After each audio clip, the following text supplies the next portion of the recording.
Inner Wheel club of દહાણુનો પદગ્રહણ સમારોહ ઉત્સાહભેર યોજાયો। સામાજિક સેવાની પરંપરા જાળવી રાખતા પર્યાવરણ, શિક્ષણ, આરોગ્ય અને વરિષ્ઠ નાગરિકો માટે નવા ઉપક્રમોની જાહેરાત। દહાણુ ખાતે આવેલા સાહેબ જિમ્નાસ્ટિક્સ દહાણુ ફોર્ટ ખાતે શનિવારે ઇનરવિલ ક્લબ ઓફ દહાણુના વર્ષ 2026-27ના પદગ્રહણ સમારોહનું ઉત્સાહપૂર્વક આયોજન કરવામાં આવ્યું હતું। આ પ્રસંગે ઉજ્જવલા રવિન્દ્ર ડામસે ક્લબના નવા અધ્યક્ષ તરીકે પદભાર સંભાળ્યો। સમારોહમાં નવનિયુક્ત અધ્યક્ષ ઉજ્જવલા ડામસે, પૂર્વ અધ્યક્ષ હર્ષલા નાયર, મુખ્ય અતિથિ રોટેરિયન વિનાયક બારી, ખજાનચી આરતી લોહાર, આઈએસઓ પલ્લવી અભ્યંકર, સીસી મનીષા ગિરી તથા વંદના લોહાર સહિતના મહાનુભાવો ઉપસ્થિત રહ્યા હતા।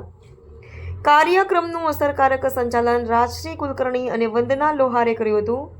આ પ્રસંગે પૂર્વ અધ્યક્ષ હર્ષલા નાયરના કાર્યકાળ દરમિયાન હાથ ધરાયેલા વિવિધ સામાજિક કાર્યોની પ્રશંસા કરવામાં આવી હતી।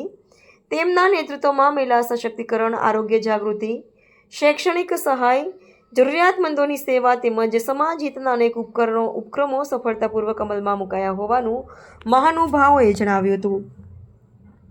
નવા અધ્યક્ષ ઉજ્જવલા ડામસે પોતાના સંબોધનમાં જણાવ્યું હતું કે આગામી વર્ષ દરમિયાન પર્યાવરણ સંરક્ષણ, શિક્ષણ, આરોગ્ય સેવા અને વરિષ્ઠ નાગરિકોના કલ્યાણ માટે વિશેષ કાર્યક્રમો હાથ ધરવામાં આવશે। સમાજના વિવિધ વર્ગોને સાથે રાખીને વધુ લોકકલ્યાણકારી સેવા પ્રવૃત્તિઓ કરવામાં આવશે તેવી પ્રતિબદ્ધતા પણ તેમણે વ્યક્ત કરી હતી। ઉપસ્થિત મહાનુભાવોએ નવી કાર્યકારિણીને શુભેચ્છાઓ પાઠવી અને ઇનરવિલ ક્લબની સામાજિક પ્રતિબદ્ધતા ભવિષ્યમાં પણ વધુ મજબૂત બનશે એવો વિશ્વાસ વ્યક્ત કર્યો। ઉત્સાહ, સૌહાર્દ અને સમાજ સેવાના નવા સંકલ્પો સાથે પદગ્રહણ સમારોહ સફળતાપૂર્વક પૂર્ણ થયો। અહેવાલ રફીક ધાચી, દહાણુ।